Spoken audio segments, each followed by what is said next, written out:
মার্কিন president Donald Trump বলেছেন, Cambodia ও থাইল্যান্ডের নেতারা তাৎক্ষণিকভাবে যুদ্ধবিরতি নিয়ে আলোচনায় বসতে সম্মত হয়েছেন। গতকাল শনিবার স্কটল্যান্ড সফররত ট্রাম্প সামাজিক যোগাযোগ মাধ্যমে দেওয়া পোস্টে এ তথ্য জানান।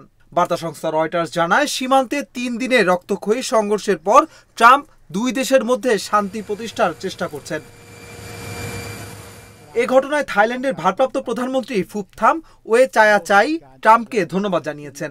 সামাজিক যোগাযোগ মাধ্যম ফেসবুকে দেওয়া এক পোস্টে তিনি বলেন, থাইল্যান্ড নীতিগতভাবে যুদ্ধবিরতিতে সম্মত, তবে কম্বোডিয়ার পক্ষ থেকে সৎ অভিপ্রায় দেখতে চায়।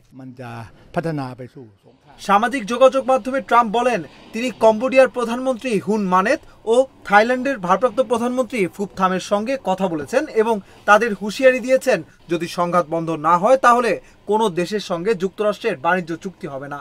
ট্রাম্প লিখেছেন, উভয় পক্ষই তাৎক্ষণিক যুদ্ধবিরতি ও শান্তি চেয়েছে। থাইল্যান্ড ও কম্বোডিয়ার মধ্যে ভয়াবহ এই সংঘাতে এখন পর্যন্ত ৩০ জনের বেশি নিহত হয়েছে এবং ১,৩০,০০০-এর বেশি মানুষ বাস্তুচ্যুত হয়েছে।